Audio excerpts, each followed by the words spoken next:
Okay, तो चलिए start करते हैं हम क्लास। हमारा क्वेश्चन नंबर फर्स्ट क्या है, निम्नलिखित में से मानचित्रों का कौन सा एक घटक नहीं है। तो मानचित्र का घटक क्या होता है? मानचित्र के घटक का मतलब है कि जो हम मानचित्र बनाते हैं तो हमें मानचित्र में क्या क्या चाहिए होता है? प्रतीक, प्रतीक तो हमें चाहिए होता ही है, क्योंकि अगर हम मान लीजिए कि किसी रेलवे लाइन को दिखा रहे हैं, किसी ट्रैक को दिखा रहे हैं, तो ट्रैक के लिए हमें प्रतीक चाहिए ना, कि किस चीज से हम दिखाएंगे। वहां पे लिख के दिखाना भी संभव नहीं है क्योंकि लंबा ट्रैक दिखाएंगे, तो उसका प्रतीक बनाना होता है। ठीक है, फिर है दूरी। दूरी तो मानचित्र का सबसे ज्यादा जरूरी पार्ट होता है। दिशा, दिशा भी जरूरी है। अगर हम दिशा नहीं बताएंगे पूरब पश्चिम उत्तर दक्षिण, तो फिर क्या होगा कि हमारा मतलब कि जो हम मानचित्र बना रहे हैं, हमें बिल्कुल वो मानचित्र क्लियर ही नहीं होगा कि कौन सी दिशा में क्या है। तो ये सारी चीजें जरूरी है। प्रतीक, दूरी, दिशा बहुत ही जरूरी है, मानचित्र का घटक है। लेकिन आकार, आकार मानचित्र का घटक नहीं है।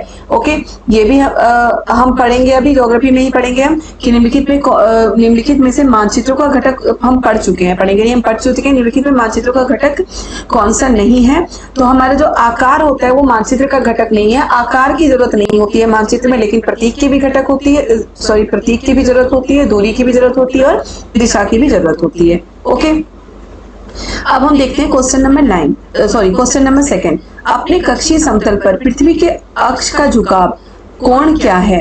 अपने कक्षीय समतल पर पृथ्वी के अक्ष का झुकाव कोण क्या है? तो देखिए, पृथ्वी हमारा थोड़ा सा मैं कई बार आपको बता चुकी हूँ कि जो ग्लोब आप देखते हैं, ग्लोब आप देखिए, ग्लोब थोड़ी सी मतलब कि अपने अक्ष पर वो थोड़ी सी झुकी हुई है। तो अपने कक्षीय समतल का मतलब होता है कि जो बिल्कुल ये जिसे हम भूमध्य रेखा कहते हैं, तो भूमध्य रेखा पे ऐसे कक्षीय समतल, भूमध्य रेखा उसे नहीं बोल सकते, मतलब कक्षीय समतल यानी कि ये जो बीच की रेखा होती है, यहाँ से झुकाव कितनी है। ओके, तो जो अपने ध्रुवों से कितनी झुकी हुई है, तो यहाँ से मान लीजिए अगर पृथ्वी झुकी हुई है तो ये झुकाव कितनी होगी, ये कितने की कोण बनाती है पृथ्वी से। चलिए मैं आपको ऐसे करके सॉरी थोड़ा सा ऐसे बन के, चलिए ठीक से बताती हूँ मैं बना के आपको। देखिए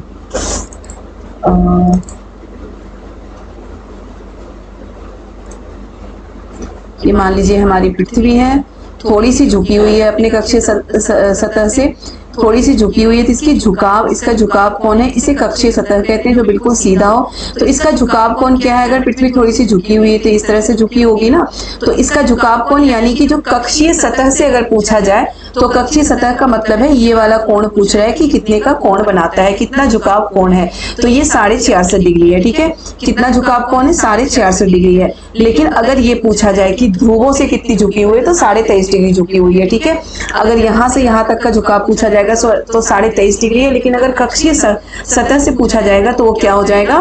वो है हमारा 66.5 डिग्री। ओके, तो चलिए अब आगे देखते हैं, हम नेक्स्ट क्वेश्चन देखते हैं। जनपद पंचायत के अंतर्गत, जनपद पंचायत के अंतर्गत हमारे जो भारत है वो संघीय, मतलब कि यहाँ पे संघीय शासन व्यवस्था है। संघीय शासन व्यवस्था का मतलब ही होता है कि जिनमें 3 स्तर की सरकार हो, स्तर की यानी कि एक के ऊपर एक कोई 3 स्तर की सरकार हो, उसे संघीय शासन व्यवस्था हम कहते हैं। ठीक है, तो संघीय शासन व्यवस्था में क्या होता है? सबसे नीचे पंचायती राज होता है, फिर राज्य सरकार, फिर केंद्र सरकार। ठीक है, केंद्र सरकार के अंदर पूरा देश होता है, राज्य सरकार के अंदर पंचायती राज्य होता है, इसे लोकल गवर्नमेंट भी कह सकते हैं। तो जनपद पंचायत पंचायती राज्य के अंतर्गत आता है। तो जनपद पंचायत के अंतर्गत क्या होता है? कई जिला परिषद होते हैं, कई नगर पालिका वार्ड होते हैं, कई ग्राम सभाएं होती हैं, कई ग्राम पंचायतें होती हैं। तो देखिए यहीं से क्लियर हो जाएगा कि ये पंचायत लिखा हुआ है, तो जनपद पंचायत के अंदर क्या होता है? कई ग्राम पंचायतें होती हैं। ठीक है, तो बेटा प्लीज ज्यादा से ज्यादा आप इसे शेयर करिए, वीडियो को, लाइव इस क्लास को ज्यादा से ज्यादा शेयर करिए ताकि ज्यादा से ज्यादा लोग इसमें ऐड हो सके। ठीक है, जितने ज्यादा लोग ऐड होंगे तो क्लास लेने में भी अच्छा लगेगा, और आप अगर कमेंट में जवाब देते जाए तो ये तो बहुत ही अच्छा लगेगा कि फटाफट आप क्वेश्चन पढ़िए, क्वेश्चन जब तक मैं पढ़ रही हूँ आप आंसर पढ़िए और उसका जवाब दीजिए। ठीक है, चलिए नेक्स्ट क्वेश्चन हम देखते हैं। सामाजिक विज्ञापनों पर निम्नलिखित 2 कथनों ए और बी पर विचार कीजिए और सही का उत्तर चयन कीजिए। बेटा इस तरह के क्वेश्चन अब बहुत ज्यादा आते हैं, तो पता है ना, इस तरह के जो थिंकिंग वाले क्वेश्चन होते हैं, ए और बी वाले क्वेश्चन जो होते हैं, इस तरह के क्वेश्चन बहुत ज्यादा आते हैं। क्या है? सामाजिक विज्ञापनों पर निम्नलिखित 2 कथनों ए और बी पर विचार कीजिए और सही उत्तर का चयन कीजिए। ओके, क्या करना है हमारा, सही उत्तर का चयन कीजिए। देखिए क्या है, सामाजिक विज्ञापनों पर निम्नलिखित दो कथनों में पर विचार करिए, सही उत्तर का चयन कीजिए। पहला क्या है, सामाजिक विज्ञापन वे विज्ञापन है जो समाज के लिए विस्तृत स्तर पर संदेश का प्रसारण करते हैं। तो बिल्कुल सही है, सामाजिक विज्ञापन क्या होता है, यानी कि जो सामाजिक ऐड होता है जो समाज के लिए हो, समाज के बेनिफिट के लिए, उसमें क्या होता है कि विस्तृत स्तर पर संदेश का प्रसारण करता है। बिल्कुल सही है कि बहुत बड़े स्तर पर संदेश का प्रसारण करता है, लोगों तक संदेश पहुंचाता है समाज में। फिर दूसरा क्या है, सामाजिक विज्ञापन केवल सरकार या राज्य द्वारा प्रस्तुत किए जाते हैं। तो ये सही नहीं है, सामाजिक विज्ञापन केवल सरकार के द्वारा प्रस्तुत नहीं किया जा सकता। सामाजिक विज्ञापन हो सकता है किसी संस्था के द्वारा भी प्रस्तुत किया जाता हो, तो केवल सरकार के द्वारा प्रस्तुत नहीं किया जा सकता। तो हमारा तीसरा बिल्कुल सही है। ओके, हमारा तीसरा बिल्कुल सही है।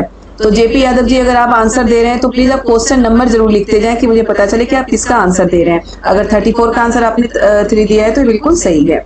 ओके, चलिए नेक्स्ट देखते हैं हम। 35 क्वेश्चन नंबर क्या है, भारत का निम्नलिखित में से कौन सा राज्य कलमक्कम छापे के लिए लोकप्रिय है। अब ये देखिए, इससे तो जो ये नाम है ना कलमक्कम, तो इसके नाम से ही आपको पता चल जाएगा कि ये है कहाँ का, ये तो दक्षिण भारत का है, ठीक है। लेकिन इसमें सारे ही नाम दक्षिण भारत, पंजाब एक उत्तर भारत का है, तो पंजाब को पहले ही काट देते हैं। ओके, क्या है, भारत का निम्नलिखित में से कौन सा राज्य कलमक्कम छापे के लिए लोकप्रिय है। तो क्या है, तमिलनाडु, कर्नाटक, आंध्र प्रदेश, पंजाब। तो इसका आंध्र प्रदेश होगा। ये छापे यानी कि ये छापे की एक वो हमारे जो भी होते हैं कपड़े बनते हैं उसमें एक छापे का वो होता है, जिसे कलमक्कम छापा बोलते हैं, वो आंध्र प्रदेश का है। ओके, नेक्स्ट क्वेश्चन देखते हैं। निम्नलिखित जनजातीय समूहों में से कौन सा मुख्य उत्तराखंड में संक्रेदित है।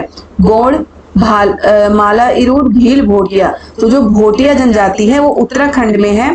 भोटिया जनजाति के लोग क्या होते हैं, वो घुमंतु जनजाति होते हैं। वो अपने मवेशियों को लेके ज्यादातर वो क्या पालते हैं, भेड़ बकरी पालते हैं, और वो अपने मवेशियों को लेके एक जगह से दूसरी जगह घूमते हैं। बहुत ज्यादा अगर सर्दियों का मौसम हो तो वो पहाड़ी से नीचे की ओर आ जाते हैं, निचले भूभाग में आ जाते हैं, ताकि उनका मतलब कि नीचे आके उनके मवेशियों को वहां पे खाना मिल जाए, ठीक है। तो भोटिया जनजाति के लोग क्या पालते हैं, भेड़ और बकरियां ज्यादा पालते हैं। ओके, नेक्स्ट क्वेश्चन हम देखते हैं क्या है। लगभग 2000 वर्ष पूर्व निम्नलिखित में से कौन से शासक रेशम मार्ग पर नियंत्रण रखने के लिए सर्वाधिक प्रसिद्ध थे। रेशम मार्ग पर नियंत्रण रखने के लिए कुषाण शासक सर्वाधिक प्रसिद्ध थे। अब रेशम मार्ग है क्या, ये भी हमें पता होना चाहिए। तो चाइना, चीन में क्या होता था, रेशम मतलब कि रेशम बनाया जाता था चीन में रेशम के कीटों से। ओके, अब ये क्वेश्चन भी आता है कि रेशम के कीट कहाँ पे पाले जाते हैं। तो सहतूत के पत्तों पे पाले जाते हैं रेशम के कीट, ठीक है। रेशम के कीट कहाँ पे पाले जाते हैं, सहतूत के पत्तों पे पाले जाते हैं रेशम के कीट।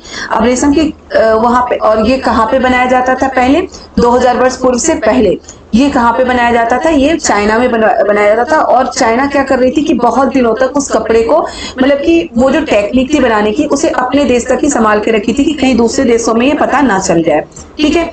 लेकिन क्या हुआ था कि धीरे धीरे जो व्यापारी जाते थे, चाइना जाते थे, इंडिया और भी दूसरे जगह जो व्यापारी जाते थे, तो वो अपने साथ वो कपड़े लेकर आते जाते थे।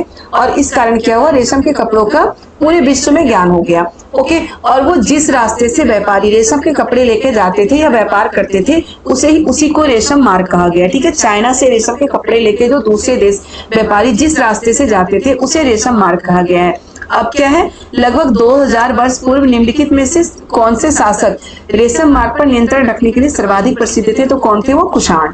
ओके, क्लियर है। चलिए नेक्स्ट देखते हैं। सहायक संधि के अंतर्गत ईस्ट इंडिया कंपनी ने राज्यों के भारतीय शासकों को बाध्य किया। तो सहायक संधि क्या थी, आपको पता होना चाहिए कि जो ईस्ट इंडिया कंपनी यानी कि जो अंग्रेज थे, भारत के हर राज्य को लड़के या फिर युद्ध में ही नहीं जीत पाए थे। वो बहुत सारी संधियां, बहुत सारे ऐसे वो नियम लागू किए थे कि इस नियम के द्वारा वो क्या करते थे, उस राज्य को हड़प लेते थे। सहायक संधि भी एक ऐसी ही नियम था। सहायक संधि में वो क्या करते थे कि सहायक संधि के द्वारा वो उसमें सहायक संधि में क्या था कि किसी भी राजा को वो क्या कहते थे कि हम आपको सैनिक देंगे, मतलब कि जबरदस्ती वो राजा ना भी लेना चाहे तो हम, ये था कि मैं जबरदस्ती आपको सहायता प्रदान करूंगी। ओके, कि आप ना पढ़ना चाहे फिर भी मैं आपको बोलूं कि मैं जबरदस्ती तुम्हें पढ़ाऊंगी और तुम्हें मुझे फीस देना पड़ेगा। तो ये होता था, मतलब कि इसी तरह का एक सहायक संधि था कि उस समय क्या था कि जबरदस्ती मैं आपको क्या करूंगी, मतलब कि मैं आपको जबरदस्ती सहायता प्रदान करूंगा। और वो सहायता प्रदान करना क्या था कि जो अंग्रेज थे वो राजा के पास सैनिक भेजते थे ये बोल के कि ये राजा अपने राज्य का प्रशासन सही तरीके से नहीं चला पा रहे हैं। उन्हें सैनिक दी जाती थी, उस सैनिक को वो सैलरी देते थे और अंग्रेजों को भी कुछ पैसे देते थे। और अगर एक महीने भी इस चीज से वो चूक गया, यानी कि वो राजा एक महीने भी अगर इस चीज से, एक मंथ के लिए भी अगर चूक गया उन्हें सैलरी देने से या फिर अंग्रेजों को पैसे देने से, तो क्या करते थे कि वो उस राज्य को मतलब कुछ दिनों के बाद ये बोलते थे कि ये राजा बिल्कुल ही इनवैलिड है, ये अपने राज्य को सही तरीके से नहीं चला पा रहे, इनकी जनता इनसे संतुष्ट नहीं है, इसलिए बोलकर अंग्रेज उस राज्य को अपने अंदर कर लेते थे, यानी कि ईस्ट इंडिया कंपनी के अधीन कर लेते थे। तो ये थी सहायक संधि अंग्रेजों की। तो देखिए क्वेश्चन क्या है, सहायक संधि के अंतर्गत ईस्ट इंडिया कंपनी ने राज्यों के भारतीय शासकों को बाध्य किया था। अब किस लिए बाध्य किया था? वो अपनी स्वतंत्र सैनिक शक्ति रखेंगे, कंपनी द्वारा सुरक्षा प्रदान नहीं होगी, परंतु फिर भी इसके रखरखाव का खर्चा उन्हें वहन करना होगा। तो ये तो नहीं था, कंपनी द्वारा सहायता प्रदान हो रही थी। फिर क्या था, वो अपने स्वतंत्र सैनिक नहीं रखेंगे, बिना किसी रखरखाव के खर्चे के वो कंपनी द्वारा सुरक्षा प्राप्त करेंगे। तो रखरखाव का खर्चा कंपनी को चाहिए था, तो ये भी नहीं होगा।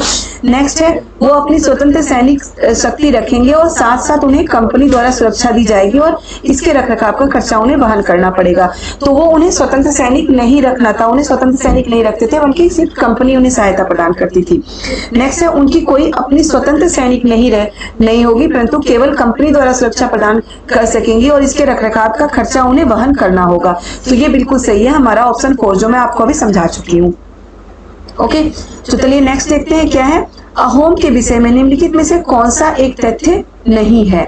अहोम के विषय में अब क्या है, अहोम राज्य कुलों में विभाजित था जिन्हें पाइक कहते थे। तो ये बिल्कुल सही है, सॉरी ये गलत है। क्या है, अहोम के विषय में निम्नलिखित में से कौन सा एक तथ्य सही नहीं है? सही नहीं है, ये तो गलत होगा। दूसरा क्या है, अहोम समाज बहुत ही परिष्कृत समाज था। तो ये बिल्कुल सही है, अहोम समाज बहुत ही परिष्कृत समाज था और ये सही है। तो यहाँ पे अगर मैं आपको टिक लगा दूंगी तो आप कंफ्यूज हो जाएंगे। ओके, तो क्या है, अहोम समाज बहुत ही परिष्कृत समाज था। भूया लोगों की पुरानी राजनीतिक व्यवस्था का दमन करके अहोम राज्य की स्थापना की गई थी। तो ये भी बिल्कुल सही है। अहोम राज्य बेगार पर निर्भर था। ये भी सही है कि अहोम राज्य में क्या था, ये बेगार पर निर्भर थी। कि इसमें जो बेगार का मतलब क्या होता है कि लोग यहाँ पर बिना पैसे के काम करवाए जाते थे, उस पर निर्भर था अहोम राज्य। तो ये क्या है, अहोम राज्य कुलों में विभाजित था जिन्हें पाइक कहते थे। तो ये नहीं था अहोम राज्य में। ठीक है, यहाँ कोई अहोम राज्य कोई कुलों में विभाजित नहीं था और इन्हें पाइक नहीं कहा जाता था। तो इसमें नहीं वर्ड बोला गया, तो ये हमारा सही होगा। ओके, चलिए नेक्स्ट देखते हैं क्या है। हैगियोग्राफी संबंधित है। हैगियोग्राफी किस चीज से संबंधित है? संत के जीवनी लेखन से, संत के आत्मकथा लेखन से, शासक के जीवनी लेखन से, शासक के आत्मकथा लेखन से। तो हैगियोग्राफी किस चीज से संबंधित है? संत के जीवनी लेखन से। ओके, अब देखिए नेक्स्ट देखते हैं, निम्नलिखित में से कौन सा एक उष्णकटिबंधीय घास स्थल है? बेटा उष्णकटिबंधीय मैं कल के वीडियो में भी आपको समझा चुकी हूँ और पहले भी समझा चुकी हूँ। और मैं आपको ये भी बता दूं कि उष्णकटिबंधीय, उपोष्ण और शीतकटिबंधीय के बारे में डिटेल से मैं सेपरेट वीडियो बना चुकी हूँ, जिसमें कि अक्षांश देशांतर के बारे में बताया। तो वो वीडियो भी आप जरूर जाके देख लें, इससे आपको क्लियर हो जाएगा। ठीक है, चलिए लेकिन फिर से मैं उष्णकटिबंधीय आपको पढ़ा रही हूँ, तो फिर से मैं बताती हूँ उष्णकटिबंधीय घास स्थल कौन सा है। तो देखिए क्या है, उष्णकटिबंधीय 0 डिग्री अक्षांश, जिसे क्या बोलते हैं, भूमध्य रेखा भी बोलते हैं और विषुवत भी बोलते हैं। 0 डिग्री अक्षांश को, 0 डिग्री अक्षांश कहाँ है? पृथ्वी के बिल्कुल बीचों बीच है। अब ये भी मान लीजिए कि जो ये अक्षांश और देशांतर रेखा है हम ग्लोब पे देखते हैं, पृथ्वी पर ऐसी कोई रेखा है नहीं, ये एक मानक रेखा है। ठीक है, इसे मानक रेखा माना गया, ये एक मानक रेखा है। तो 0 डिग्री अक्षांश, ठीक है, पृथ्वी के बीचों बीच है, सूर्य यहाँ पे होती है। तो सूर्य की किरणें यहाँ बिल्कुल सीधी पड़ती है। तो आपको पता है सूर्य की किरणें जहाँ पे बिल्कुल सीधी पड़ेगी वहां पे गर्मी ज्यादा होगी, और वही ऊपर की सूर्य की किरणें थोड़ी तिरछी हो जाती है। तो 0 डिग्री अक्षांश यानी कि विषुवत पे सूर्य की किरणें बिल्कुल सीधी पड़ती है। तो सूर्य की किरणें अगर ज्यादा पड़ेगी तो क्या होगा, सूर्य की किरणें जितनी ज्यादा पड़ेगी वहां पर वाष्पीकरण उतना ही ज्यादा होगा, और जितना ज्यादा वाष्पीकरण होगा उतना ज्यादा बादल बनेंगे और फिर उतनी ज्यादा बारिश होगी। तो यहाँ पे बहुत ज्यादा बारिश होती है, यानी कि ये उष्णकटिबंधीय क्षेत्र है। कर्क रेखा से मकर रेखा के बीच का क्षेत्र उष्णकटिबंधीय क्षेत्र होता है। तो यहाँ पे बहुत ज्यादा बारिश होती है, और इस कारण यहाँ पे क्या होता है कि यहाँ पे उष्णकटिबंधीय वर्षा वन पाए जाते हैं। और यहाँ पे कुछ घास स्थल भी है। ओके, यहाँ पे कुछ घास स्थल भी है, जिसे क्या बोला गया है, उष्णकटिबंधीय घास स्थल बोला गया, तो उष्ण कटिबंधीय घास स्थल कहाँ से है? कर्क रेखा से मकर रेखा के बीच में ही पाया जाएगा। उष्ण कटिबंधीय घास स्थल भी कर्क रेखा उत्तरी गोलार्ध में है, मकर रेखा दक्षिणी गोलार्ध में। कर्क रेखा आपके 23.5 डिग्री उत्तर में है, मकर रेखा कहाँ है? 23.5 डिग्री दक्षिण में है। ओके, तो क्या है? निम्नलिखित में से उष्ण कटिबंधीय घास स्थल कहाँ है? तो उष्ण कटिबंधीय घास स्थल हमारा कहाँ है? सवाना में है। ओके, उष्ण कटिबंधीय घास स्थल कहाँ है? सवाना में है। स्टेपी डाउन और कंपास, ये किस तरह के घास स्थल है? मैं आपको पढ़ा चुकी हूँ, तो प्लीज इसके बारे में आप मुझे जरूर कमेंट में बताएं। अगर आप मेरी थ्योरी की क्लासेस देख चुके हैं तो ये इसके बारे में आप जरूर बताएं मुझे। स्टेपी डाउन और ये पंपास, ये किस तरह का घास स्थल है? ठीक है, उष्णकटिबंधीय तो हो ही नहीं सकता, क्योंकि उष्णकटिबंधीय घास स्थल इसमें पूछा गया और वो सवाना है उष्णकटिबंधीय घास स्थल। तो बाकी के घास स्थल किस तरीके के घास स्थल है, ये मुझे आप जरूर कमेंट में बताइएगा। ठीक है, तो चलिए हम नेक्स्ट देखते हैं। क्या है? खाद्य सुरक्षा के विषय में निम्नलिखित 2 कथनों ए और बी पर विचार कीजिए और सही उत्तर का चयन कीजिए। देखिए, खाद्य सुरक्षा के विषय में निम्नलिखित 2 कथनों ए और बी पर विचार करिए, सही उत्तर का चयन कीजिए। चलिए फर्स्ट क्वेश्चन देखते हैं क्या है हमारा।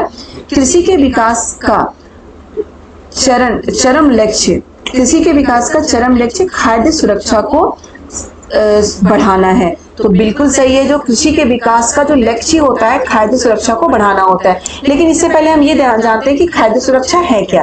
खाद्य सुरक्षा का मतलब क्या है कि सभी व्यक्ति को भोजन उनके जरूरत के हिसाब से सही कैलोरी के साथ भोजन मिल सके और उनके पहुंच में हो, यानी कि भोजन के लिए उन्हें बहुत दूर ना जाना पड़े, उनके पहुंच में हो और सही कैलोरी के साथ सभी व्यक्ति को भोजन मिल सके, यही है खाद्य सुरक्षा। ओके, तो पहला क्या है? कृषि के विकास का चरम लक्ष्य खाद्य सुरक्षा को सुरक्षा को बढ़ाना है, तो बिल्कुल सही है। दूसरा है खाद्य सुरक्षा से अभिप्राय है प्राकृतिक आपदाओं के दौरान जब खाद्य सामग्री की कमी होती है तब सभी लोगों को सामग्री उपलब्ध कराना। तो बेटा ये गलत है। खाद्य सुरक्षा का अभिप्राय सिर्फ ये नहीं है। खाद्य सुरक्षा का अभिप्राय क्या है कि सभी व्यक्ति को कभी भी हर समय सही क्या है? सही कैलोरी के साथ भोजन उपलब्ध हो सके, ये होता है हमारा खाद्य सुरक्षा। तो हमारा ऑप्शन ए सही है और बी गलत है। ओके, तो ऑप्शन नंबर 3 हमारा सही होगा, ए सही है और बी गलत है।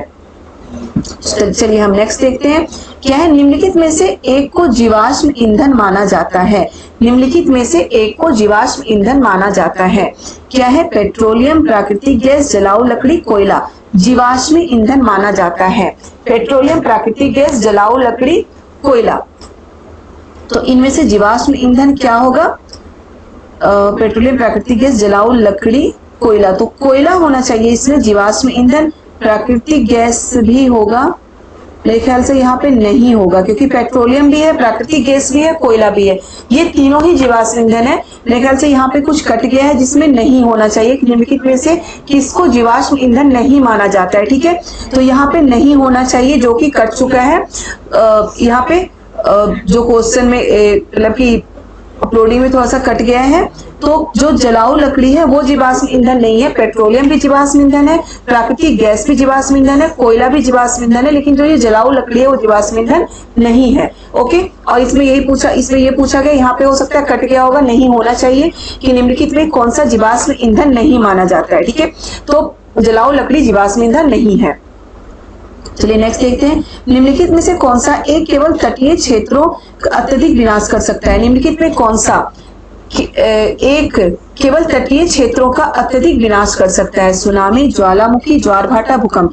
तो केवल तटीय क्षेत्रों की बात की गई है कि केवल तटीय क्षेत्रों का अत्यधिक विनाश कर सकता है, तो इसमें सुनामी होगा, क्योंकि ज्वालामुखी केवल तटीय क्षेत्रों का विनाश थोड़ी ना करता है। ज्वालामुखी तो कहीं भी मतलब कि जो ज्वालामुखी पर्वत है कहीं भी फटेगा वहां का विनाश होगा। ज्वार भाटा क्या होता है? ज्वार भाटा समुद्र के अंदर होता है, तो उसमें तटीय क्षेत्रों का विनाश नहीं होता। भूकंप कहीं भी आ सकता है, तटीय क्षेत्रों का विनाश नहीं होता। लेकिन जो सुनामी है, सुनामी से क्या होता है? तटीय क्षेत्रों का विनाश होता है, क्योंकि सुनामी आता ही समुद्र में है और समुद्र में क्या होता है? तटीय क्षेत्रों को बिल्कुल वो अपने अंडर कर लेता है। सुनामी क्या है? अगर 15 मीटर से ऊपर ज्वार भाटा जो है, ज्वार को बोलते हैं ये समुद्र के पानी का ऊपर उठना, और भाटा का मतलब होता है समुद्र के पानी का गिरना। आप ये पढ़ चुके हो, मैं पढ़ा चुकी हूँ कि ज्वार भाटा क्या है? नियम से समुद्र के जल का 2 बार उठना और गिरना, ये ज्वार भाटा होता है। उच्च ज्वार कब आता है? उच्च ज्वार पूर्णिमा के दिन आता है। और निम्न ज्वार कब आता है? निम्न ज्वार अमावस्या के दिन, सॉरी पूर्णिमा और अमावस्या के दिन उच्च ज्वार आता है। ठीक है, निम्न ज्वार शायद चतुर्दशी ऐसे उस दिन आता है निम्न ज्वार। ओके, लेकिन सुनामी क्या है, ज्वार का ही 15 मीटर से ऊपर उठना, जो ऊपर का जो ज्वार भाटा होता है उसे सुनामी कहते हैं। ठीक है, मतलब समुद्र के जल का 15 मीटर से भी ऊपर उठना सुनामी कहलाता है। तो सुनामी क्या है, समुद्र के जल का उठना। तो उठ के क्या होगा, तटीय क्षेत्रों तक आएगी। वो तटीय क्षेत्रों का विनाश कौन, केवल तटीय क्षेत्रों का विनाश कौन कर सकता है, सुनामी। ओके, चलिए नेक्स्ट देखते हैं क्या है। पृथ्वी की सबसे आंतरिक परत मुख्यतः बनी है। पृथ्वी की सबसे आंतरिक परत, पृथ्वी की 3 परतें होती है। सबसे ऊपर है प्रपटी, फिर है मेंटल और सबसे आंतरिक परत है क्रोड। याद रखिएगा, पृथ्वी की 3 परतें हैं, सबसे ऊपर है प्रपटी, फिर मेंटल, बीच में मेंटल और सबसे जो आंतरिक परत है क्रोड है। कई बार ये क्वेश्चन भी आया कि पृथ्वी की परतों को सीरियल नंबर से अंदर से, मतलब कि आंतरिक परत से बाहरी परत की ओर लिखे। तो सबसे पहले क्या होगा, क्रोड, मेंटल और प्रॉपर्टी। ओके, तो और यहां से भी क्वेश्चन आते हैं कि किस किस चीजों से बनाया। तो पृथ्वी की सबसे आंतरिक परत मुख्यतः बनी है किससे, सिलिका एवं लोहे से, निकल एवं एल्यूमिनियम से, सिलिका एवं एल्यूमिनियम से, सिलिका एवं लोहे से। तो पृथ्वी की आंतरिक परत है वो किस चीज से बना है, सिलिका एवं लोहे से। ठीक है, चलिए नेक्स्ट देखते हैं क्या है। निम्नलिखित में से कौन सी एक आकृति नदी के निक्षेपण कार्य का परिणाम है। कौन सी एक आकृति नदी के निक्षेपण कार्य का परिणाम है। तो आपको अपरदन और निक्षेपण इससे पहले पता होना चाहिए। ये भी ज्योग्राफी का क्वेश्चन है जो मैं आपको करा चुकी हूँ थ्योरी में, कि अपरदन क्या होता है। अपरदन का मतलब होता है काटना। अगर पानी मतलब पानी के कारण, हवा के कारण, तूफान के कारण, किसी भी कारण से मिट्टी का कटाव हो रहा है, मिट्टी के किसी भी चीज का कटाव हो रहा है, पत्थर हो, मिट्टी हो, तो उसे हम क्या बोलते हैं, अपरदन बोलते हैं। और निक्षेपण का मतलब क्या होता है, छोड़ देना, मतलब जमा कर देना किसी चीज को, उसे निक्षेपण कहते हैं। ठीक है, तो विसर्ग, विसर्ग क्या होता है, नदी का ऐसे जो घुमाव होता है ना, इसे ही विसर्ग कहते हैं। तो ये क्या हो गया, विसर्ग। और ये जो मतलब कि ये जो घुमाव होता है इसे विसर्ग कहते हैं। ठीक है, तो ये कोई निक्षेपण का परिणाम नहीं है, ये अपरदन का परिणाम है कि काटता हो। चापझील, चापझील क्या होता है कि यही घुमाव के बाद जो यहाँ पर मान लो कि नदी अपनी दिशा बदल लेती है। ओके, नदी अपनी दिशा बदल लेती है और यहाँ पे एक झील, यहाँ पे पानी जमा होता है, एक झील की तरह बन जाता है। तो वो क्या होता है, वो हमारा हो जाता है चापझील। तो ये तो जमा हो गया, ये तो मतलब कट गया ना, तो कट गया तो अपरदन है। जलप्रपात, जलप्रपात भी क्या होता है कि पानी का पहाड़ से नीचे गिरना। तो पहाड़ों से जब पानी नीचे गिरता है तो वो काटते हुए गिरता है, तो वो भी अपरदन है। लेकिन बाढ़कृत मैदान, बाढ़कृत मैदान में क्या होता है कि जो पानी, मतलब बाढ़ आने के बाद पानी अपने के साथ जो गाद या कुछ चीजें लाती है वो बाहर छोड़ जाती है। ठीक है, वो छोड़ जाती है और पानी फिर सूख जाती है, लेकिन वहां पे जो गाद है और मिट्टी है वो वहां पे रह जाती है। तो ये निक्षेपण है, यानी कि छोड़ना, जमा करना, ये निक्षेपण है। तो इसमें हमारा ऑप्शन क्या सही क्या होगा, बाढ़कृत मैदान। ओके, चलिए हम नेक्स्ट देखते हैं क्या नेक्स्ट हमारा। किसी भूकंप के दौरान रिएक्टर स्केल की किस तीव्रता पर वस्तुएं गिरने लगती हैं। किसी भूकंप के दौरान रिएक्टर स्केल की किस तीव्रता पर वस्तुएं गिरने लगती हैं। 6.0 या उससे अधिक, इस पर वस्तुएं गिरने के मकान भी गिर जाता है। 7.0 पर भी मकान भी गिर जाता है। 2.0 पे कोई खास फर्क नहीं पड़ता है। 5.0 के बाद मतलब वस्तुएं गिरने लगती है और इसके ऊपर तो मकान और मतलब कि बहुत ज्यादा विनाश हो जाता है। 7 पॉइंट हो तो ये बहुत ज्यादा विनाश होता है भूकंप की तीव्रता अगर 7 पॉइंट हो तो। ठीक है, तो 5 पॉइंट से क्या होता है, वस्तुएं गिरने लगती है। घर में जो सामान है, अगर भूकंप 5 पॉइंट आ जाए तो उससे वस्तुएं गिरने लगती हैं। ओके, चलिए नेक्स्ट देखते हैं क्या है। औपनिवेशिक काल के दौरान भारत में ब्रिटिश कला के आने के साथ निम्नलिखित में से किसका एक चलन प्रारंभ हुआ। क्या है, औपनिवेशिक काल के दौरान भारत में ब्रिटिश कला के आने के साथ निम्नलिखित में से किस एक चलन का प्रारंभ हुआ। तो भित्ति कला, भित्ति कला बहुत पहले से भारत में चल रही थी। भित्ति कला यानी कि दीवारों पे जो बनाए जाते थे चित्र। तैल चित्र, तैल चित्र भी बहुत पहले से भारत में हो रहा था। परिप्रेक्ष्य विधि, परिप्रेक्ष्य विधि क्या होता है, परिप्रेक्ष्य विधि यानी कि जो सामने है, मतलब कि जो नजदीक की चीजों को दिखाया जा रहा है वो बड़ा दिखाया जा रहा है और जो दूर की चीजों को छोटा दिखाया जा रहा है, इसे परिप्रेक्ष्य विधि कहते हैं। पहले जो चित्र भारत में बनाया जाता था वो क्या था, नजदीक हो या दूर हो उसे एक ही हाइट में दिखाया जाता था। तो एक ही हाइट में दिखाने के कारण क्या होता था, ये हमें पता नहीं चल पाता था कि कौन सी चीज नजदीक की है कौन सी चीज दूर की है किसी भी चित्र में। लेकिन जब औपनिवेशिक काल के दौरान क्या हुआ कि परिप्रेक्ष्य विधि का चलन बढ़ गया कि जो नजदीक की चीजें हैं उसे बड़ा और दूर की चीजों को छोटी दिखाई जाने लगी। और साथ ही साथ परछाई भी दिखाई जाने लगी कि जो अगर कोई चीज यहाँ पे कोई सामान रखा हुआ है तो परछाई के साथ कि उसकी परछाई भी है वहां पे। ठीक है, तो परिप्रेक्ष्य विधि यही होता है। परिप्रेक्ष्य विधि का जो चलन स्टार्ट हुआ कब से हुआ, औपनिवेशिक काल के दौरान। चलिए नेक्स्ट देखते हैं क्या है। लगभग 2000 वर्ष पहले वाराणसी एक प्रसिद्ध शिल्प केंद्र था जहां श्रेणी थे। लगभग 2000 वर्ष पहले वाराणसी एक प्रसिद्ध शिल्प केंद्र था जहां श्रेणी थे, यानी कि श्रेणी क्या थे वहां पे? बौद्ध मठ, शिल्पकारों व्यापारियों का संघ। तो बिल्कुल सही है। ये नेक्स्ट जो लास्ट वीडियो में बताई हूँ आपको उसमें भी ये चीजें बता चुकी हूँ कि श्रेणी क्या था? शिल्पकारों और व्यापारियों का संघ। और बेटा ये इसमें नहीं, ये कई बार ये क्वेश्चन आ चुका है कि शिल्पकारों और व्यापारियों के संघ को क्या कहा जाता था? तो शिल्पकारों और व्यापारियों के संघ को क्या कहा जाता था? श्रेणी। ठीक है, श्रेणी नाम दिया गया था शिल्पकारों और व्यापारियों के संघ को। ठीक है, चलिए नेक्स्ट देखते हैं क्या है। पांडुलिपियों और अभिलेखों पर निम्नलिखित दो कथनों ए और बी पर विचार कीजिए और सही उत्तर का चयन कीजिए।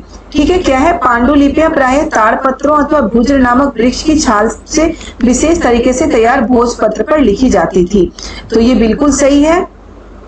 दूसरा क्या है? अभिलेख पत्थर तथा धातु जैसी अपेक्षाकृत कठोर सतहों पर उत्तीर्ण किए जाते थे। तो ये भी सही है हमारा, बिल्कुल दोनों ही सही है। पांडुलिपि क्या होता था? ताड़पत्रों अथवा भुज्र नामक वृक्ष की छाल के से विशेष तरीके से तैयार भोजपत्र पर लिखी जाती थी, उसे क्या बोला गया था? भोजपत्र पर लिखी जाती थी, उसे क्या बोला गया था? पांडुलिपि। और अभिलेख क्या होता था? अभिलेख पत्थर या धातु जैसे मतलब कोई भी कठोर चीज होती थी उस पर उसकी खुदाई करके उसमें लिखा जाता था, उसे अभिलेख बोला गया था। ठीक है, तो ये हमारा ए और बी दोनों ही सही है। चलिए नेक्स्ट हम देखते हैं। नेक्स्ट क्या है? दिल्ली के सुल्तानों के शासन काल में निम्नलिखित में से एक प्रशासनिक भाषा थी। दिल्ली के सुल्तानों के शासन काल में निम्नलिखित में से कौन सी एक प्रशासनिक भाषा थी? यानी कि दिल्ली के जो सुल्तान थे उनके शासन काल में जो प्रशासनिक भाषा थी कौन सी थी? फारसी, हिंदी, अरबी, उर्दू। तो उनकी प्रशासनिक भाषा क्या थी? फारसी थी। इससे ये भी क्वेश्चन कई बार आ चुका है बेटा, याद रखिएगा। रिपीटेड क्वेश्चन सीटेट में आता है तो प्रीवियस ईयर के क्वेश्चन पेपर भी हमारा बहुत जरूरी है करना।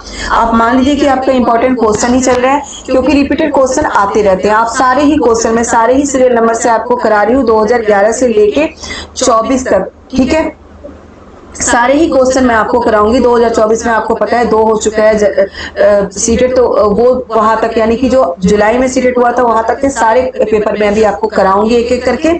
थ्योरी भी चलेगी हमारी साथ में हम पीवाईक्यू भी करेंगे और लास्ट में फिर हम क्या करेंगे? हम लास्ट में फिर जो इम्पोर्टेंट क्वेश्चन आंसर है वो करेंगे, इम्पोर्टेंट क्वेश्चन करेंगे, हर चैप्टर के जो इम्पोर्टेंट टॉपिक होता है वो करेंगे और साथ के साथ हम प्रैक्टिस सेट भी करेंगे। ठीक है, तो चलिए नेक्स्ट देखते हैं हम क्या है। बौद्ध धर्म में बोधिसत्व थे। बौद्ध धर्म में बोधिसत्व वो लोग जिन्होंने निर्वाण यानी कि प्रबोध प्राप्त किया। चीनी बौद्ध तीर्थयात्री, बौद्ध विद्वान, बुद्ध की प्रतिमाएं। तो बोधिसत्व कौन थे? वो लोग जिन्होंने निर्वाण यानी कि प्रबोध प्राप्त किया। निर्वाण प्राप्त करने का मतलब होता था कि जो घर छोड़कर बौद्ध भिक्षु बन जाते थे उन्हें बोधिसत्व कहते थे। ओके, चलिए हम नेक्स्ट देखते हैं क्या है। चोल साम्राज्य में सभा का सदस्य बनने के लिए निम्नलिखित में से कौन सी एक शर्त नहीं थी? ठीक है, नहीं थी, नहीं शब्द यहाँ पे दिया गया है, तो जहाँ पे नहीं दिया गया होगा वहां बहुत ध्यान से पढ़िएगा। ओके, क्या है? चोल साम्राज्य में सभा का सदस्य बनने के लिए निम्नलिखित में कौन सी एक शर्त नहीं थी? क्या है? उनकी उम्र 25 से 70 के बीच होनी चाहिए, उनके पास अपना घर होना चाहिए। तो ये तो था ही चोल साम्राज्य में सभा का सदस्य बनने के लिए कि उनके पास अपना घर होना चाहिए, उन्हें वेदों का ज्ञान होना चाहिए, ये भी था। उन्हें भूमि का स्वामी होना चाहिए जहां से वो भू राजस्व वसूला जाता हो, ये भी सही है। लेकिन जो है उनकी उम्र 25 से 70 नहीं 35 से ऊपर होनी चाहिए थी उम्र चोल साम्राज्य में सभा का सदस्य होने के लिए। तो हमारा ऑप्शन नंबर 1 गलत है। ओके, तो मतलब क्वेश्चन के हिसाब से सही है, लेकिन वैसे चोल सभा का सदस्य ऐसे लोग नहीं बन सकते थे। चलिए नेक्स्ट देखते हैं हम। नेक्स्ट क्या है हमारा? रॉलेट एक्ट 1919 का विरोध किया गया क्योंकि रॉलेट एक्ट का विरोध किया गया था, क्यों किया गया था? देखिए इसमें अभिव्यक्ति क्या है? अभिव्यक्ति की स्वतंत्रता पर। रॉलेट एक्ट में क्या किया गया था कि इसमें अभी चलिए हम पहले ऑप्शन पढ़ते हैं फिर देखते हैं। इसमें मुसलमानों के लिए पृथक निर्वाचन क्षेत्रों का अधिकार प्रदान किया गया था, तो ये नहीं है। रॉयल एक्ट का विरोध किया गया था, याद रखिएगा क्यों किया गया था, ये पूछा गया है।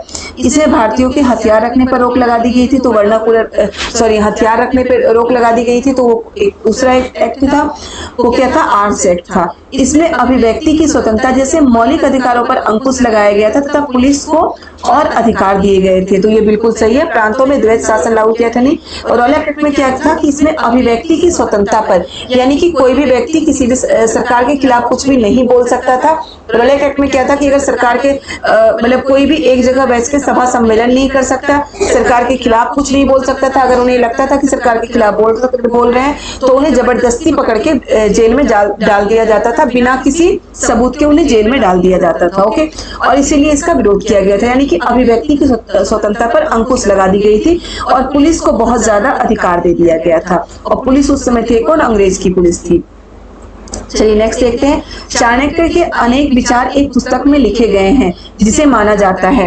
बेटा याद करिए, कल मैं ये बता चुकी हूँ आपको बताते हुए कि यहाँ से भी ये भी क्वेश्चन आ सकता है। उसमें क्या था, कल जो मैं आपको पीवाईक्यू कराई थी उसमें क्या था कि मौर्य साम्राज्य में उत्तर पूर्व से जो मतलब कि मौर्य अर्थशास्त्र के अनुसार मौर्य साम्राज्य में उत्तर पूर्व से किस वस्तु का मतलब कौन सी वस्तु उपहार के तौर पर आती थी, तो उसमें तो उसका आंसर तो कंबल था। लेकिन मैंने आपको ये भी बताया था वो क्वेश्चन बताते हुए कि मौर्य साम्राज्य यानी कि जो चंद्रगुप्त मौर्य, बिंदुसार और ये अशोक के शासन काल में जो अशोक के गुरु थे चाणक्य, जिन्हें कौटिल्य भी कहा जाता है, उन्होंने एक पुस्तक लिखी थी जिसका नाम था अर्थशास्त्र। और अर्थशास्त्र जो पुस्तक थी वो अभी की इकोनॉमिक्स की पुस्तक नहीं थी, बल्कि अर्थशास्त्र में क्या था, मौर्य साम्राज्य के शासन के बारे में बताया गया था। पूरा ही मौर्य साम्राज्य के शासन के बारे में उसमें बताया गया था। ये मैं आपको कल बता चुकी हूँ ये सारे। तो कल का वीडियो जो देख चुके हैं, कल भी मेरी लाइव क्लास थी, वो वीडियो जो देख चुके हैं, तो ये इस क्वेश्चन का आंसर तुरंत ही आप दे सकते हैं कि क्या है। चाणक्य के अनेक विचार पुस्तक में लिखे गए जिसे माना जाता है,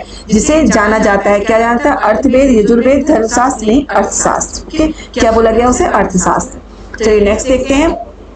गर्भगृह कुछ प्रारंभिक हिंदू मंदिरों का सबसे महत्वपूर्ण भाग था।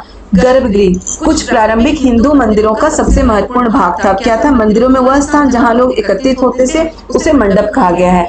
मंदिरों में वह स्थान जहां लोग एकत्रित होते थे उसे क्या बोला गया था, मंडप बोला गया था। गुफाएं जिन्हें मूर्तियों तथा भित्ति चित्रों द्वारा सजाया जाता था, तो ये भी गर्भगृह नहीं, वह स्थान जहाँ मुख्य देवी देवता की मूर्ति को रखा जाता था, तो ये बिल्कुल सही है। गर्भगृह क्या होता था, वह स्थान जहाँ मुख्य देवी देवता की मूर्तियों को रखा जाता था उसे गर्भगृह कहा गया है। ओके, वह स्थान जहाँ धार्मिक अनुष्ठान किए जाते थे, ये भी मंडप होता था जहाँ पे धार्मिक अनुष्ठान किए जाते थे। तो गर्भगृह क्या था, वह स्थान जहाँ को रखा जाता था। चलिए नेक्स्ट देखते हैं। क्या है, निम्नलिखित घास भूमियों में से कौन सी अमेरिकी मूल निवासियों का निवास स्थान है। निम्नलिखित घास भूमियों में से कौन सी अमेरिकी मूल निवासियों का निवास स्थान है। अमेरिकी मूल निवासियों का यानी कि वहां जो हम जिसे आदिवासी कहते हैं, तो अमेरिकी मूल निवासियों का निवास स्थान है स्टेपी पंपास बेल्ट्स प्रेरी। तो प्रेरी घास स्थल जो है वो अमेरिकी मूल निवासियों का निवास स्थल है। अब यहाँ से एक और क्वेश्चन बन जाता है कि प्रेरी घास स्थल कहाँ का घास स्थल है, तो अमेरिका का घास स्थल है। ठीक है, प्रेरी घास स्थल कहाँ पे है, अमेरिका में है। ठीक है, तो मैं कल भी आपको बता चुकी हूँ कि जहां से दो क्वेश्चन बनते जा रहे हैं वहां प्लीज आप नोट डाउन करते जाइए। इससे रिलेटेड जो भी क्वेश्चन है नोट करिए, सुनिए जरूर, समझिए जरूर, लेकिन साथ के साथ नोट भी करिए। ओके, चलिए नेक्स्ट देखते हैं। क्या है, विशेष रूप से निर्मित तालाबों और पोखरों में मत्स्य पालन को जाना जाता है।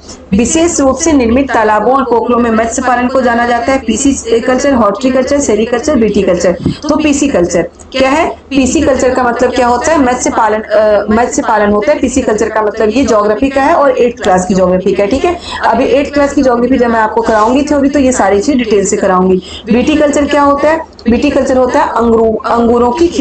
ठीक है, फिर सेरीकल्चर, हॉर्टिकल्चर, ये सारी चीज मैं आपको डिटेल से तब कराऊंगी। चलिए नेक्स्ट देखते हैं। क्या है, बेरिंग जल डमरू मध्य पानी का सकरा भाग है जो जोड़ता है। मतलब बेरिंग जल डमरू मध्य या बेरिंग जल संधि भी बोल सकते हैं। पानी का सकरा भाग है जो जोड़ता है, किससे जोड़ता है, प्रशांत महासागर और अटलांटिक महासागर को। सेकंड है आर्कटिक महासागर और प्रशांत महासागर को। थर्ड है हिंद महासागर और प्रशांत महासागर को। अटलांटिक महासागर और हिंद महासागर को। तो बेरिंग जल जल डमरू मध्य पानी का सकरा भाग है जो जोड़ता है किसी हिंद महासागर और प्रशांत महासागर को। हिंद महासागर का नाम किस देश के नाम पे पड़ा है? हिंदुस्तान के नाम पे पड़ा है, ठीक है, भारत के नाम पे पड़ा है। तो हिंद महासागर और प्रशांत महासागर को जो जोड़ने वाला है वो क्या है? बेरिंग जल डमरू मध्य। ओके, चलिए नेक्स्ट देखते हैं। 21 मार्च और 23 सितंबर को पूरी पृथ्वी पर दिन और रात बराबर होते हैं, इसका कारण है। बेटा ये भी ज्योग्राफी के क्वेश्चन है, 6th क्लास की ज्योग्राफी है। चैप्टर आप जरूर देखिए, थ्योरी आप जरूर देखिए, क्योंकि थ्योरी नहीं देखेंगे तो आपके लिए मतलब कि थोड़ा टफ हो जाएगा क्वेश्चन सॉल्व करना। इसलिए थ्योरी की क्लासेस भी जरूर अटेंड करिए। सारे वीडियो अपलोड है, आप उसे जाके जरूर देखिए। थ्योरी की क्लासेस देखिए क्या है। 21 मार्च और 23 सितंबर को पूरी पृथ्वी पर दिन और रात बराबर होते हैं, इसका कारण क्या है? सूर्य की किरणें विषुवत वृत्त पर सीधी पड़ती है और इस स्थिति में कोई भी ध्रुव सूर्य की ओर झुकी हुई नहीं होती। बिल्कुल सही है। क्या होता है? 21 मार्च और 23 सितंबर। याद करिएगा, इस तरह से आपका अगर आप देख चुके हैं बुक में तो थ्योरी उसमें है। यहाँ पे सूर्य को दिखाया गया है, इस तरह से फिगर बना हुआ है, यहाँ पे सूर्य को दिखाया गया है। ये पृथ्वी की परिक्रमा करने का जो दीर्घवृत्ताकार वो परिक्रमा क्षेत्र है उसे बताया गया है। यहाँ पे पृथ्वी को दिखाया गया है 4 भाग मतलब कि 4 भागों में नहीं, 4 स्थिति में पृथ्वी को दिखाया गया है। सॉरी मैं उतना गोल तो बना नहीं पा रही हूँ, लेकिन जो भी बना पा रही हूँ समझिए जरूर से। ओके, ठीक है, देखिए इस तरह से पृथ्वी को दिखाया गया। तो क्या है? 21 मार्च और 23 सितंबर को पृथ्वी पर दिन और रात बराबर होते हैं, इसका कारण क्या है? सूर्य की किरणें विषुवत वृत्त पर सीधी पड़ती है, इस स्थिति में कोई भी ध्रुव सूर्य की ओर झुका हुआ नहीं होता। ठीक है, 21 मार्च और 23 सितंबर ये हमारा 21 मार्च का टाइम है और ये हमारा 23 सितंबर का टाइम है। याद रखिएगा, ये दिसंबर का टाइम है, ये जून का जो भी टाइम है 21 मार्च है, 23 सितंबर है। तो याद रखिएगा कि इस समय क्या होता है कि जब स्थिति यहाँ पे होती है ना सूर्य पृथ्वी की, तब विषुवत वृत्त यानी कि भूमध्य रेखा पे सूर्य की किरणें सीधी पड़ती है और इस कारण क्या होता है कि दिन और रात पूरी पृथ्वी पर दिन और रात बराबर होते हैं। ठीक है, चलिए नेक्स्ट देखते हैं हम।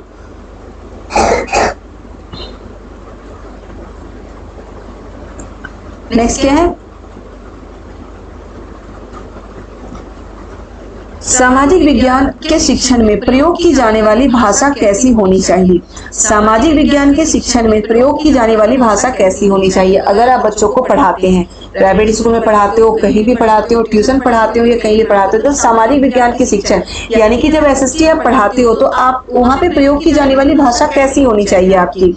प्रमुख समूहों तथा का प्रतिनिधित्व करती हुई तो बिल्कुल नहीं। कभी किसी भी एक समूह यानी कि जो प्रमुख मानते हैं, किसी भी एक समूह का प्रतिनिधित्व तो हमें बिल्कुल नहीं करना चाहिए। पक्षपातपूर्ण तो ये तो बेटा बिल्कुल भी गलत है। पक्षपातपूर्ण अगर क्लास में आप रहेंगे तो ये तो एक शिक्षक के लिए बिल्कुल ही गलत है। फिर है बहुत मुश्किल भी नहीं होना चाहिए। क्या है? तटस्थ और संवेदनशील, तो ये बिल्कुल सही है। तटस्थ और संवेदनशील होना चाहिए यानी कि सबको एक बराबर मान के चलना चाहिए। पक्षपातपूर्ण कभी नहीं होना चाहिए। सभी को, चाहे वो बच्चे किसी भी सामाजिक समूह से हो या फिर बच्चे पढ़ने में कैसे भी हो, सभी को इक्वल मान के हमें चलना चाहिए। ओके, तो ये है हमारा सामाजिक विज्ञान के शिक्षण में प्रयोग की जाने वाली भाषा कैसी होनी चाहिए? तटस्थ और संवेदनशील। ठीक है, चलिए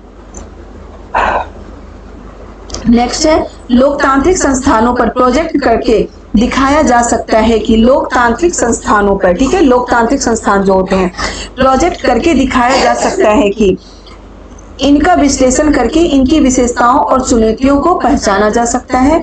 वो जैसे पाठ्य पुस्तकों में वर्णित है उसी प्रकार के हैं। वह संस्थान प्रभावशाली नहीं है। चौथा है विद्यार्थियों को इन संस्थानों को जैसे है वैसे स्वीकार करना चाहिए। तो देखिए पहला क्या है? इनका विश्लेषण करके इनकी विशेषताओं और चुनौतियों को पहचाना जा सकता है। तो ये बिल्कुल सही है पहला कि अगर हम कोई प्रोजेक्ट दे रहे हैं तो उसमें क्या है? उनका विश्लेषण करना हमें सिखाना चाहिए बच्चों को, क्योंकि उनकी अच्छाई बुराई दोनों के बारे में बताए। ये नहीं कि किसी की अच्छाई ही से बताए, दोनों ही चीजों को पहचान पाए बच्चे। ठीक है, तो ये हमारा बिल्कुल सही है। लेकिन जो बाकी के 3 है वो गलत क्यों है ये भी हमें जानना जरूरी है। क्या? वो जैसे पाठ्य पुस्तक में वर्णित है उसी प्रकार का होना चाहिए। तो बेटा ये नहीं है। आपको हमेशा ही जब आप एसएसटी पढ़ते या पढ़ाते हो तो आपको ये हमेशा दिखाया जाता है कि जो एसएसटी है बिल्कुल बुक पे डिपेंड नहीं होना चाहिए, बल्कि हमारे समाज से रिलेट होना चाहिए। तो पाठ्य पुस्तकों में जो वर्णित है उसी प्रकार का हो। ये प्रोजेक्ट हमें कभी नहीं, प्रोजेक्ट हमें कभी नहीं बनवाना चाहिए। वो संस्थान प्रभावशाली नहीं है। तो बिल्कुल लोकतांत्रिक संस्थान तो बहुत ज्यादा प्रभावशाली है। वो प्रभावशाली कैसे नहीं है। फिर चौथा क्या है, विद्यार्थियों के इन संस्थानों को जैसे हैं वैसे स्वीकार करना चाहिए। तो ये भी गलत है कि जैसे है वैसे स्वीकार कभी नहीं करना चाहिए, बल्कि उसमें अगर कुछ कमी है तो उस कमी को बताना जरूरी है। ओके, उस कमी को भी बताना जरूरी है कि इसमें ये कमी है। जो चीज जैसा है वैसा स्वीकार करना भी गलत है। हम विद्यार्थियों को ये चीज नहीं बता सकते कि जो चीज जैसा आप उसे वैसे ही स्वीकार करो। ओके, तो हमारा ऑप्शन नंबर 1 इसमें सही है। चलिए नेक्स्ट क्वेश्चन देखते हैं। संक्रियात्मक मूल्यांकन निम्नलिखित में से अनुपयुक्त है। क्या है? संक्रियात्मक मूल्यांकन निम्नलिखित में से अनुपयुक्त है। क्यों अनुपयुक्त है? ग्रेड का निर्धारण करना किसके लिए अनुपयुक्त है? ग्रेड का प्रस्तावित सत्र के अंत में मूल्यांकन करना, शिक्षण अधिगम प्रक्रिया के दौरान प्रगति का आकलन। तो क्या निम्नलिखित के लिए अनुपयुक्त है? किसके लिए अनुपयुक्त है? शिक्षण जो समेटिव असेसमेंट होता है, ठीक है, समेटिव असेसमेंट होता है, किसके लिए अनुपयुक्त है? शिक्षण अधिगम प्रक्रिया के दौरान प्रगति का आकलन, तो इसके लिए अनुपयुक्त है। ग्रेड का निर्धारण तो इसमें होता ही है, प्रस्तावित सत्र के अंत में मूल्यांकन होता है। जो समेटिव असेसमेंट होता है वो अंत में ही होता है ना, समेटिव असेसमेंट। विद्यार्थियों के सीखने का सारांशीकरण भी होता है, लेकिन अनुपयुक्त किसके लिए? शिक्षण अधिगम प्रक्रिया के दौरान प्रगति का आकलन, मतलब प्रगति का आकलन जो शिक्षण अधिगम प्रक्रिया के दौरान, उसमें क्या होता है, जो यूटी हम लेते हैं बीच बीच में बच्चों से, वो होता है कि शिक्षण अधिगम प्रक्रिया के दौरान हर वीकली टेस्ट होता है, मंथली टेस्ट होता है, वो चीज अलग है। लेकिन जो समेटिव असेसमेंट होता है वो क्या है? वो बिल्कुल लास्ट में होता है समेटिव असेसमेंट, ठीक है। नेक्स्ट देखते हैं, वृत्त आरेख किसके लिए उपयोगी है? वृत्त आरेख, ओके, जो डायग्राम हम बनाते हैं वो किसके लिए उपयोगी है? ऐतिहासिक अवधि की विशेषताओं को दर्शाना, विभिन्न मात्राओं की तुलना करना। तो ऐतिहासिक अवधि की विशेषताओं को दर्शाना, ये वृत्त आरेख मतलब डायग्राम से नहीं हम दर्शा सकते हैं किसी भी को भी। विभिन्न मात्राओं की तुलना करना, ये भी हम डायग्राम से नहीं कर सकते। समग्र के संबंध में किसी एक मूल्य को प्रदर्शित करना, तो ये बिल्कुल सही है, डायग्राम को हम इससे दर्शा सकते हैं। ओके,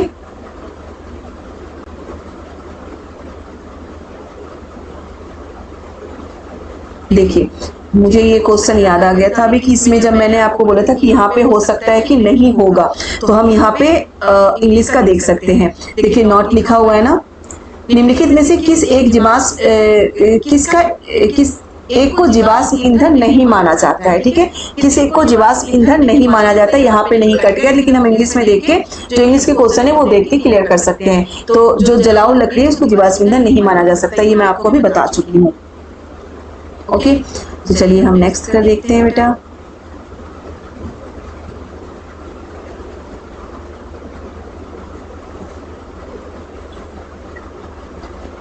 शगुफ्ता खातून, आप जो भी क्वेश्चन के आंसर दे रहे हैं प्लीज आप क्वेश्चन नंबर लिख के मुझे आंसर बताएं। ओके, चलिए हम नेक्स्ट देखते हैं। क्या है हमारा नेक्स्ट क्वेश्चन नंबर 65। कक्षा 6 की इतिहास की पाठ्य पुस्तक के प्रत्येक पाठ की शुरुआत एक युवा लड़की या लड़के के द्वारा की गई है।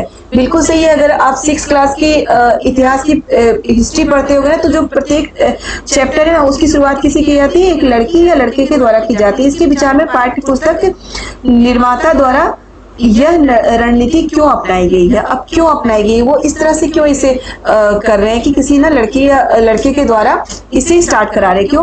मतलब कि वहां पे एक स्टोरी, छोटी सी स्टोरी होती है, कोई बच्चा ऐसे घूमने गया है, कोई बच्चा ये कर रहा है, तो क्यों ऐसा होता है? ये 6 क्लास की हिस्ट्री की बुक में ये है। चलिए देखते हैं ऑप्शन क्या है। दिखाना कि लड़के एवं लड़कियां इतिहास का अध्ययन कर सकते हैं, तो ये थोड़े ना होगा। फिर एक पाठ की विषय वस्तु का मूल्यांकन करना, विद्यार्थियों में पूछताछ तथा खोज की भावना विकसित करना, यह बताना कि प्रस्तावना कैसे दी जाती है। तो हम छोटे बच्चों को, 6 क्लास के बच्चों को ये थोड़ी ना बताएंगे कि प्रस्तावना कैसे दी जाती है। क्या है? विद्यार्थियों में पूछताछ तथा खोज की भावना को विकसित करना। तो आप 6 क्लास की हिस्ट्री अगर पढ़ रहे हो या पढ़ चुके हैं तो उसमें देखना आप कि जैसे ही चैप्टर स्टार्ट होता है, 2 बच्चे होते हैं जो या तो टीचर से पूछते हैं या वैसे ही अपने मम्मी पापा से कुछ पूछते हैं, उसके बाद उस टॉपिक के बारे में पूरा डिटेल से बताया जाता है, ठीक है। तो ये क्यों बताया जा रहा है कि विद्यार्थियों में पूछताछ तथा खोज की भावना को विकसित करना, कि जो स्टूडेंट है जिन्हें हम पढ़ा रहे हैं उनमें भी ये भावना विकसित हो कि वो भी पूछे, किसी भी टॉपिक के बारे में पूछे, उनमें एक जिज्ञासा विकसित हो। तो इसीलिए ये चीज किया गया है कि जो 6 क्लास की जो हिस्ट्री है उसमें क्या होता है, एक युवा लड़की या लड़के के द्वारा की गई है शुरुआत चैप्टर की। चलिए नेक्स्ट देखते हैं क्या है। आप अलाउद्दीन खिलजी यह मोहम्मद बिन तुगलक के शासनकाल में एक किसान है और आप सुल्तान द्वारा लगाया गया कर नहीं चुका सकते, आप क्या करेंगे? ओके, क्या है? आप अलाउद्दीन खिलजी या मोहम्मद बिन तुगलक के शासन काल में एक किसान है और आप सुल्तान के द्वारा लगाया गया कर नहीं चुका सकते, तो आप क्या करेंगे? उपयुक्त प्रश्न में किस को बढ़ावा दिया जा रहा है? क्या है? ये क्वेश्चन है, ठीक है, बच्चे से क्वेश्चन आप पूछ रहे हैं, मैं आपसे क्वेश्चन पूछ रही हूँ, तो मैं आपसे क्या चाहती हूँ कि आपकी कौन सी चीज को बढ़ावा मिले, रटने को, थिंकिंग को, किस चीज को? तो इतिहास के संबंध में कल्पना, स्रोतों का महत्व, संस्कृति का सम्मान, साहित्य का महत्व।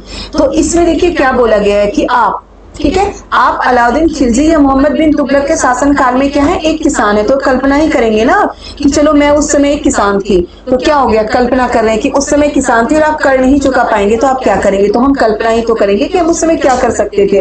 किसी स्रोत के महत्व को तो नहीं दे सकते कि उस समय क्या लोग करते थे, क्या वही करेंगे आप? नहीं, मैं क्या करूंगी, आप क्या करेंगे उस समय, तो ये क्या है? कल्पना है। ओके, तो उपयुक्त प्रश्न में से किसको बढ़ावा दिया गया? इतिहास के संबंध में कल्पना को बढ़ावा दिया गया है। ओके, क्या है? इतिहास के संबंध में क्या है? कल्पना को बढ़ावा दिया गया। स्रोतों का महत्व तो नहीं होगा, संस्कृति का सम्मान नहीं होगा, साहित्य का महत्व नहीं होगा। हम कल्पना करते हैं, हम सोचते हैं कि उस समय हम क्या करेंगे, तो वही है, कल्पना को बढ़ावा दिया गया। ओके, नेक्स्ट देखिए क्या है? उच्च प्राथमिक स्तर पर भूगोल और अर्थशास्त्र एक साथ निम्नलिखित में से सहायक हो सकते हैं। उच्च प्राथमिक स्तर पर भूगोल और अर्थशास्त्र एक साथ निम्नलिखित में सहायक हो सकते हैं। क्या है? पर्यावरण, संसाधन एवं विकास के मुद्दों के प्रति दृष्टिकोण विकसित करना, बहुवाद को समझना। नेक्स्ट है पर्यावरण में एवं स्थानों के बारे में ज्ञान को विकसित करना। चौथा है संसाधनों के इष्टतम नियंत्रण को समझना। तो बेटा पहले तो हम क्वेश्चन समझते हैं। क्या है? उच्च प्राथमिक स्तर पर भूगोल और अर्थशास्त्र एक साथ निम्नलिखित में से सहायक हो सकते हैं।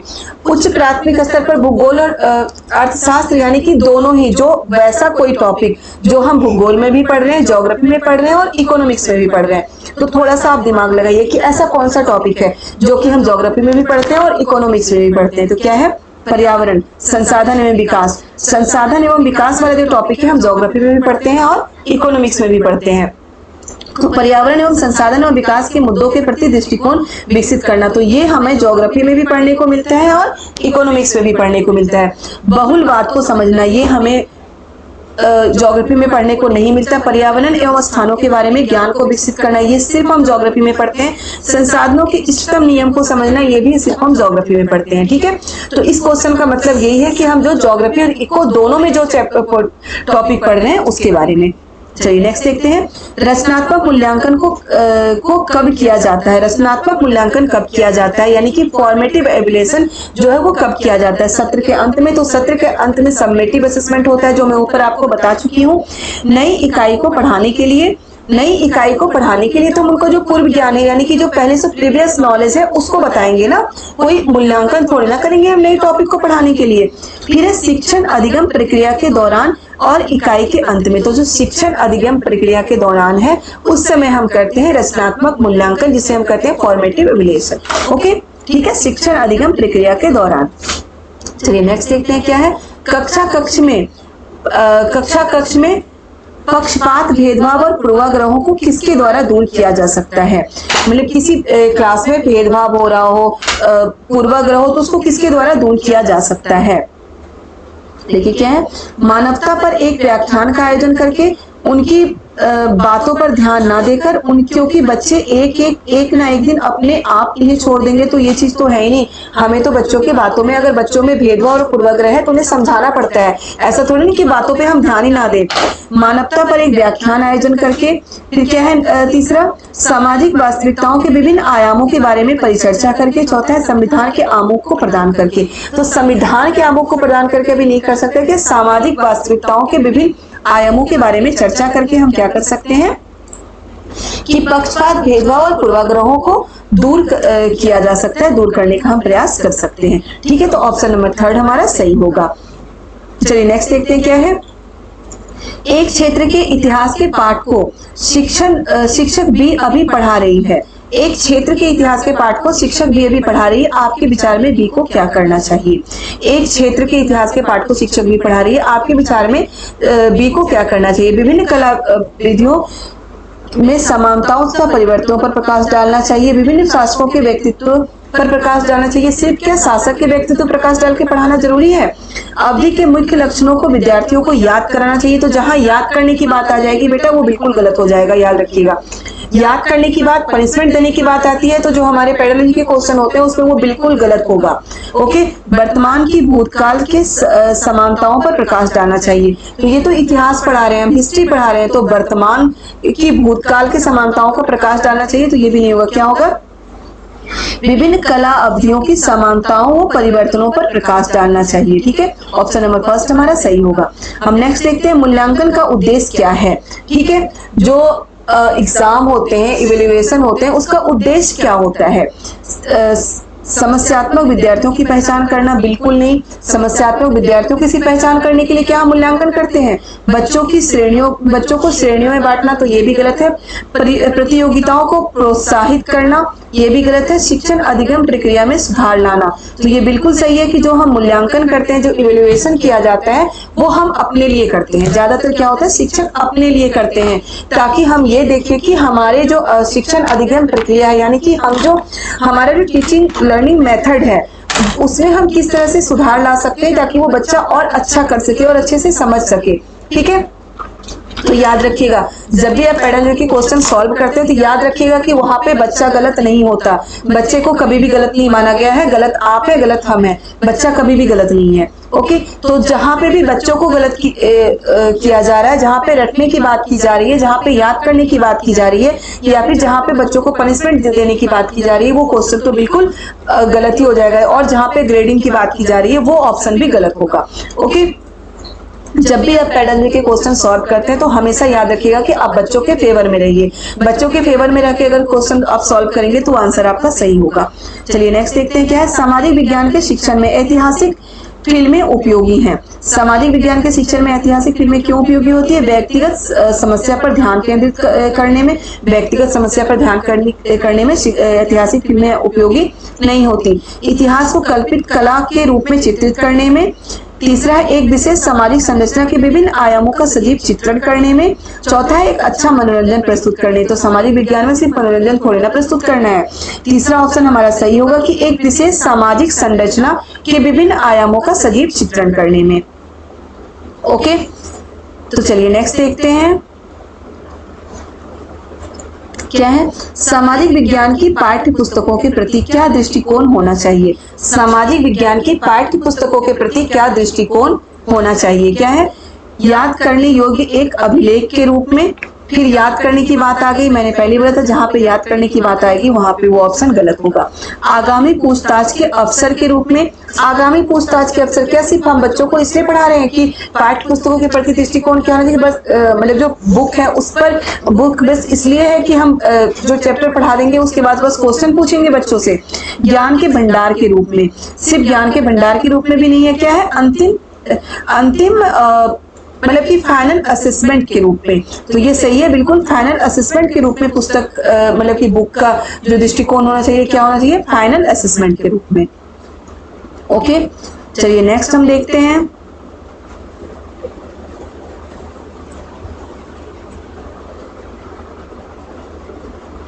नेक्स्ट क्या है हमारा? तवा मत्स्य संघ मछुआरों की सहकारी समितियों का एक संघ जो जंगलों से विस्थापित निवासियों के अधिकारों के लिए लड़ रहा है। किस राज्य में है?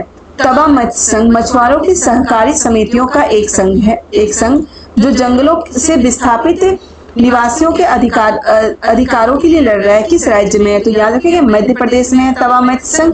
अब तवा मत्स्य संघ में क्या हुआ था? ये एक जगह है तवा, वहां पे क्या हुआ था? जो आदिवासी थे वो उस नदी में, जो तवा नदी है वहां पे मछली पालन करते थे। ठीक है, लेकिन जो सरकार है वहां पे डैम बनाने के लिए आ गई वहां पे, तो उसके लिए उनका विरोध हुआ कर रहे थे वो लोग, क्योंकि उसमें क्या हुआ था? डैम बनाने के बाद ये होता कि वो जो वहां पे वो लोग जो आदिवासी लोग वहां के थे उनको वहां से हटा दिया गया था, मतलब कि वहां के निवासियों को वहां से विस्थापित कर दिया गया था।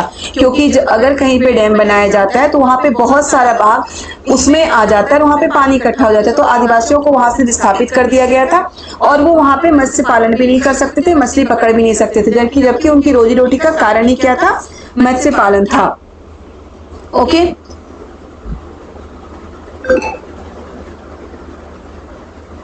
चलिए तो मध्य प्रदेश होगा इसका। ये तो मैं आपको तवामय संघ के बारे में बता रही हूँ, आंसर इसका मध्य प्रदेश होगा।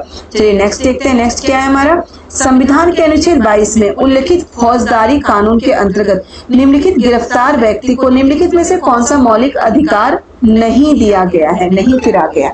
तो जहां नहीं होगा वहां हम जरूर ध्यान देंगे।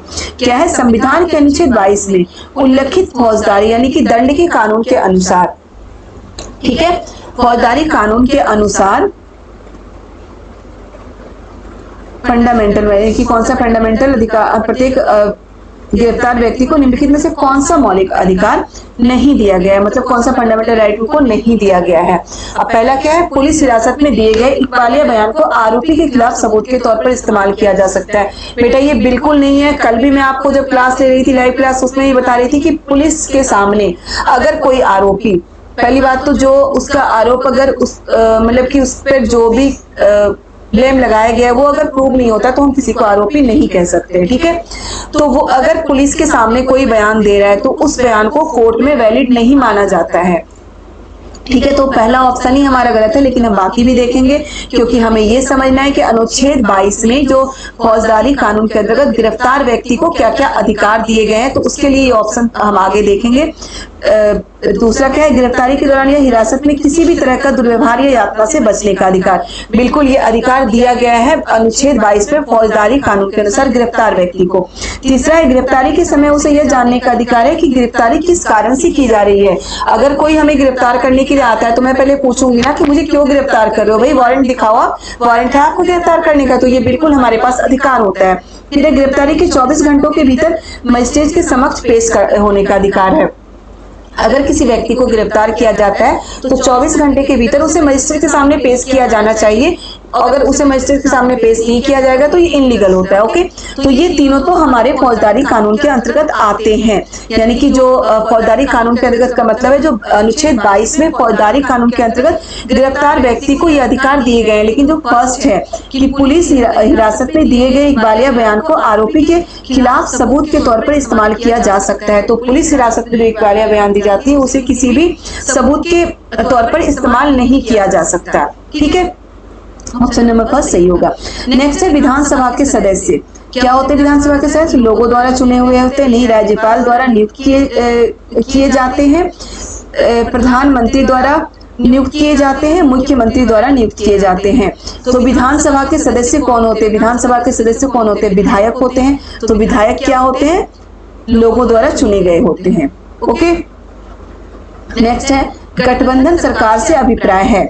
गठबंधन सरकार से क्या अभिप्राय है, तो गठबंधन की सरकार क्या होती है कि कोई भी चुनाव हो रहा है उसमें दो पार्टी, आपको पता है कि 50% से ज्यादा वोट अगर कोई एक पार्टी लेती है तो वही सरकार बना सकती है। लेकिन अगर कोई एक पार्टी 50% से ज्यादा वोट नहीं लेके आ पाई है तो दो पार्टियां मिलकर अगर 50% वोट हो जाता है तो वो दो पार्टी मिलकर मतलब सरकार बनाती है, तो वो दो पार्टियों को क्या बोला जाता है, गठबंधन की सरकार बोला गया है, ठीक है। तो गठबंधन के सरकार के अंतर्गत क्या होता है, चुनावों के बाद किसी भी दल को स्पष्ट बहुमत ना मिलने की स्थिति में दो या दो से अधिक राजनीतिक दलों के बीच सत्ता की साझेदारी। तो बिल्कुल सही, ये हमारा है गठबंधन सरकार। क्या होता है कि चुनाव के दौरान क्या होता है, किसी भी एक दल को अगर बहुमत नहीं मिला यानी कि 50% से ज्यादा वोट नहीं मिल रहा है तो क्या हो रहा है, मतलब 50% ज्यादा वोट नहीं, उसकी पार्टी नहीं, उनके 50% से ज्यादा दल को बहुमत नहीं मिल रहा है 50% से ज्यादा, तो दो पार्टी मिलकर सरकार बनाती है, उसे ही गठबंधन की सरकार बोला गया है, ठीक है। नेक्स्ट है आपका उच्च प्राथमिक स्तर पर सामाजिक विज्ञान में शामिल है। बेटा ये क्वेश्चन पता नहीं कितने बार आ चुका है सीटेट में, ठीक है, कि उच्च प्राथमिक स्तर पर सामाजिक विज्ञान में क्या क्या हम पढ़ते हैं, तो इतिहास, भूगोल, राजनीति शास्त्र एवं अर्थशास्त्र। बिल्कुल सही है, क्या पढ़ते हैं उच्च प्राथमिक स्तर पर सामाजिक विज्ञान में, इतिहास, भूगोल, राजनीति शास्त्र एवं अर्थशास्त्र। समाज शास्त्र नहीं पढ़ते हैं तो ये गलत हो जाएगा। पर्यावरण विज्ञान भी नहीं पढ़ते हैं, ये भी गलत हो जाएगा। पर्यावरण विज्ञान इसमें भी है, ये भी नहीं पढ़ते, ये गलत हो जाएगा। इतिहास, भूगोल, राजनीति शास्त्र और अर्थशास्त्र, ठीक है। नेक्स्ट देखते हैं, सामाजिक विज्ञान शिक्षण का आधार पत्र किस पर बल देता है। सामाजिक विज्ञान शिक्षण का आधार पत्र किस पर बल देता है, विभिन्न मतों का सम्मान करना तथा विचारों व अभ्यासों का परीक्षण करना। सामाजिक विज्ञान शिक्षण का आधार पत्र, ठीक है, क्या है, teaching of social science, emphasis किस पे बल देता है? सामाजिक पदानुक्रमों को स्वीकार करना, पाठ्य पुस्तकों का प्रयोग अधिक करना, याद करने को प्रोत्साहन करना। याद करना ये तो गलत हो जाएगा। पाठ्य पुस्तकों का भी प्रयोग बहुत ज्यादा नहीं करना, मैं पहले बता चुकी हूँ। हमें समाज से रिलेट करके पढ़ाना है और पढ़ना है, ठीक है। फिर है सामाजिक पाठ्य अनुक्रमों का स्वीकार करना, ये भी नहीं होगा। ऑप्शन नंबर फर्स्ट हमारा सही होगा, ठीक है। नेक्स्ट है क्या? सामाजिक विज्ञान की पाठ्य पुस्तकों में मानचित्रों और आरेखों का प्रयोग प्रासंगिक है क्योंकि वे अवधारणा में नए आयाम को जोड़ते हैं, विशेषज्ञों द्वारा बनाए जाते हैं, पाठ्य पुस्तकों को आकर्षक बनाते हैं, अवधारणा को स्पष्ट करते हैं। तो मानचित्र क्या होता है? अवधारणा को स्पष्ट करता है, ठीक है, कॉन्सेप्ट को क्लियर करता है मानचित्र। मान लीजिए कि मैं आपको बता रही हूँ कि दिल्ली के ऊपर हमारा क्या है? उत्तराखंड है। उत्तराखंड यानी मैं आपको बता रही हूँ कि सबसे उत्तर में जम्मू कश्मीर है, उस जम्मू कश्मीर लद्दाख है, उसके नीचे हमारा हिमाचल प्रदेश है, उसके नीचे उत्तराखंड है। मैं ऐसे ही आपको बता दूंगी, तो ये क्लियर हो पाएगा?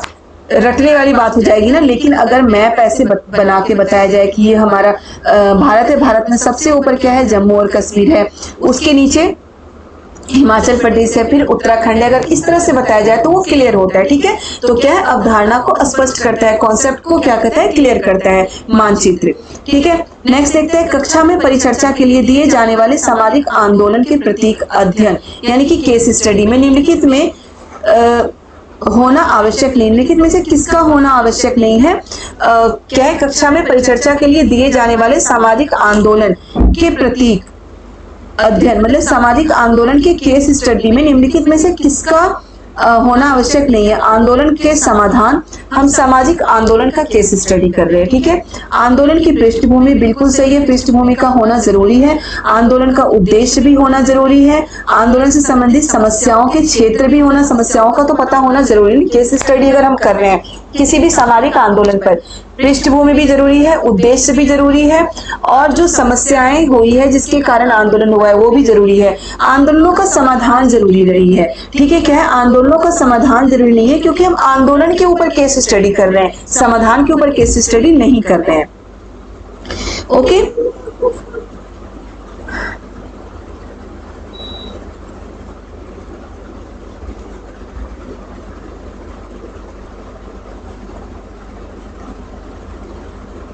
चलिए नेक्स्ट देखते हैं हम क्या है। कक्षा 8 के विद्यार्थियों को मानव संसाधन के अध्यापन के समय आप विद्यार्थियों में किस मुख्य संदेश को विकसित करेंगे? क्या है? मानव संसाधन पढ़ाते हुए, 8 क्लास में मानव संसाधन चैप्टर है, पढ़ाते हुए आप विद्यार्थियों में किस मुख्य संदेश को विकसित करेंगे? क्या बताना चाहेंगे? संसाधन के रूप में लोगों का महत्व, मानवों द्वारा संसाधनों का उपयोग।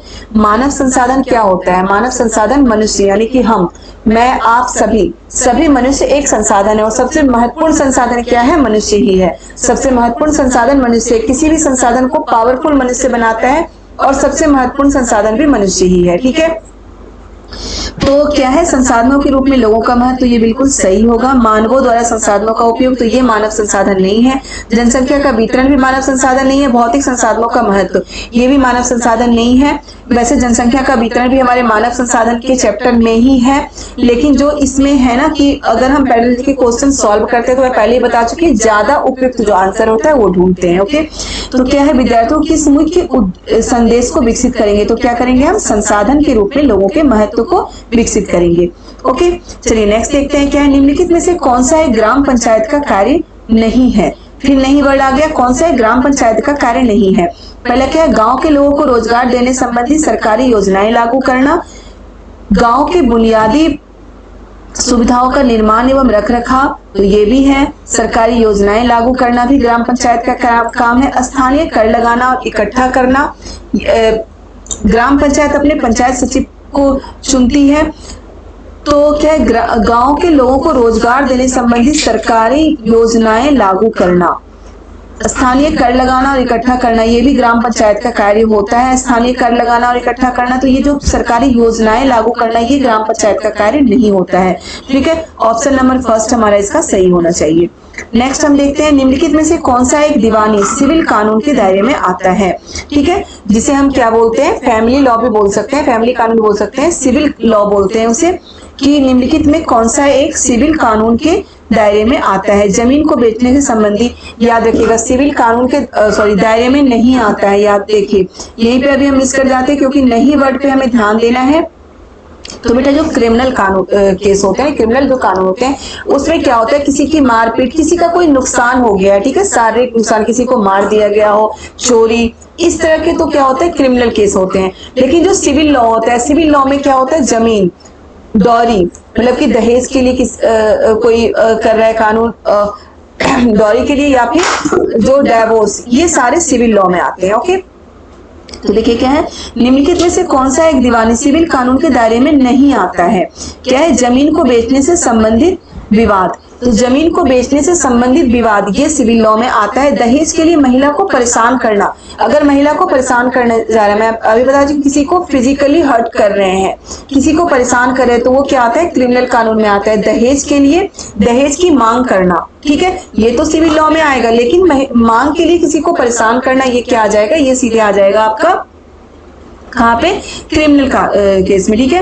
और फिर तलाक का केस फाइल करना, तलाक सिविल लॉ में है। बच्चों के रखरखाव का दावा करना, ये भी सिविल लॉ में है। तो दहेज के लिए महिला को परेशान करना किस में आएगा, ये सिविल लॉ में नहीं आता, ये क्रिमिनल केस होते हैं, ठीक है। चलिए नेक्स्ट देखते हैं क्या है, न्यायपालिका के संबंध में निम्नलिखित कथनों में कौन सा कथन गलत है।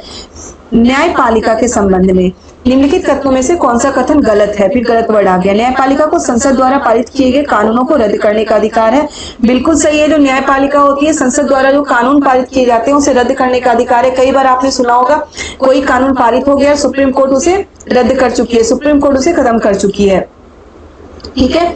फिर है न्यायपालिका, न्यायिक व्यवस्था नागरिकों तथा नागरिकों व नागरिकों के बीच पैदा होने वाले विवादों को हल करने की क्रियाविधि उपलब्ध करती है, परंतु दो राज्यों के बीच नहीं। तो बिल्कुल गलत है ये ऑप्शन नंबर, इसमें गलती पूछा गया तो यही सही है। न्यायपालिका क्या है, दो नागरिकों के बीच में, दो राज्यों के बीच में, नागरिक और राज्यों के बीच में, किसी के बीच में भी कोई भी विवाद हो तो कोई भी विवाद हो तो वो उसका सोल्यूशन कहाँ होता है, न्यायपालिका में ही होता है, ठीक है।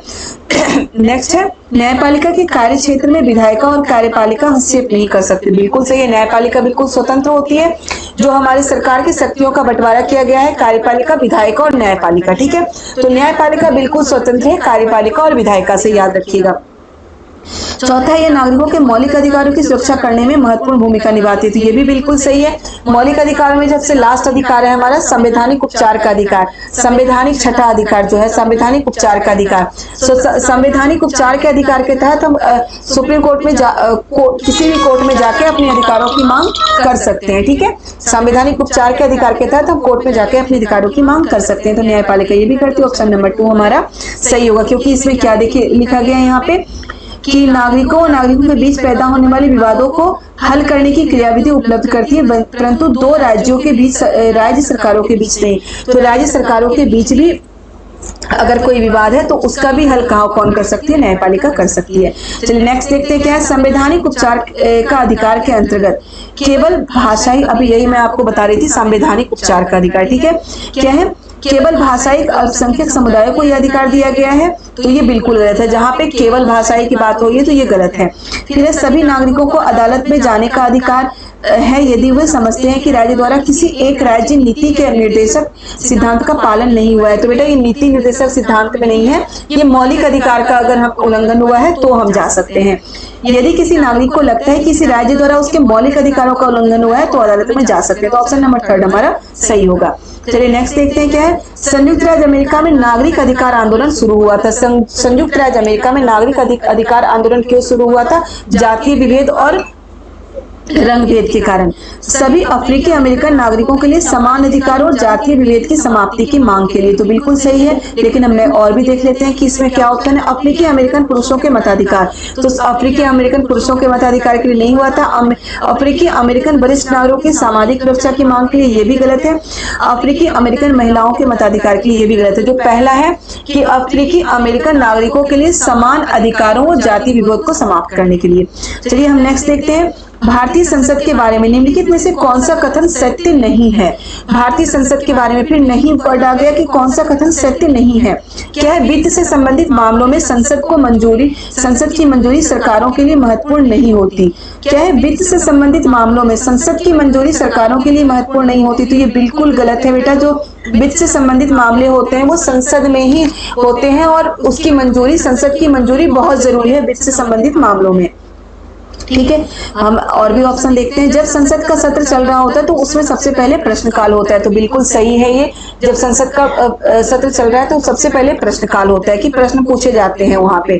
फिर तीसरा भारतीय संसद के 3 अंग है, राष्ट्रपति, राज्य सभा और लोकसभा। तो बिल्कुल बेटा यहाँ से एक सेपरेट क्वेश्चन बन रहा है, याद रखिएगा कि भारतीय संसद के 3 अंग कौन है? राष्ट्रपति, राज्यसभा और लोकसभा। ऑप्शन नंबर इसमें क्वेश्चन में नहीं है तो ऑप्शन नंबर फर्स्ट हमारा सही होगा। लेकिन ये जो तीनों क्वेश्चन है इससे अलग अलग एक क्वेश्चन बन रहा है। पहला क्या है कि प्रश्नकाल का समय कब होता है? तो जब संसद का सत्र चल रहा है तो सबसे पहले प्रश्नकाल का समय होता है। ठीक है, पहला क्वेश्चन ये है। दूसरा क्वेश्चन क्या है? भारतीय संसद के 3 अंग कौन से हैं? तो कौन कौन से? राष्ट्रपति, राज्यसभा और लोकसभा। ये दोनों ही क्वेश्चन आ चुका है सीटेट में। ओके, और रिपीटेड क्वेश्चन बार बार आते हैं इसलिए बार बार कह रही हूँ, तो आप प्लीज इसको जरूर देखें। फिर है हमारी व्यवस्था में संसद के पास महत्वपूर्ण शक्तियां हैं क्योंकि ये जनता का प्रतिनिधित्व करती है। तो ये भी सही है, ऑप्शन नंबर फर्स्ट गलत है इसलिए ये सही होगा इस आंसर में। चलिए नेक्स्ट देखते हैं। सामाजिक विज्ञान पढ़ाते समय एक शिक्षक का प्रयास होना चाहिए। क्या होना चाहिए? विस्तृत रूप से याद करने पर बल देना। तो फिर याद वाली बात आ गई तो ये तो गलत ही होगा। तथ्यों, मूल्यों तथा आदर्शों पर बल देना। तो ये हमारा सही होना चाहिए। लेकिन हम आगे भी देखते हैं क्या है? केवल तथ्यों पर बल देना लेकिन मूल्यों पर नहीं। केवल की बात आ गई, ये भी गलत है। केवल मूल्यों पर बल देना तो ये भी गलत होगा। ऑप्शन नंबर सेकंड हमारा सही है कि तथ्यों, मूल्यों तथा आदर्शों पर बल देना। जहां पे केवल शब्द आएगा वहां भी थोड़ा सा ध्यान से आपको देखना है। ओके, चलिए नेक्स्ट देखते हैं। मान लीजिए सामाजिक विज्ञान की प्रस्तावित पाठ्य पुस्तक विद्यार्थियों के लिए कठिन है, आप क्या करेंगे? यानी कि मान लीजिए कि जो भी आपके पास है बुक सामाजिक विज्ञान की एसएसटी की, वो स्टूडेंट के लिए थोड़ा सा टफ है, तो आप क्या करेंगे? विभिन्न प्रकार की पूरक सामग्रियों को प्रदान करेंगे, यानी कि जो हमारे पास सप्लीमेंट्री होती है वो प्रदान करेंगे। प्रत्येक पाठ का संक्षिप्त विवरण लिखवाएंगे। संक्षिप्त विवरण लिखवाने का मतलब है कि बच्चों को हम रटने के लिए प्रेरित करें, तो ये तो करना नहीं है। प्रश्न उत्तर तकनीक का प्रयोग करेंगे, ये भी नहीं है। रटकर सीखने का पर बल देंगे तो ये भी नहीं होगा। जो हमारा सही उत्तर होना चाहिए फर्स्ट होगा। विभिन्न प्रकार की जो सप्लीमेंट्री हम बच्चों को सप्लीमेंट्री मटेरियल बच्चों को हम प्रोवाइड कराएंगे अगर उनका बुक बहुत ज्यादा टफ है तो। ठीक है, तो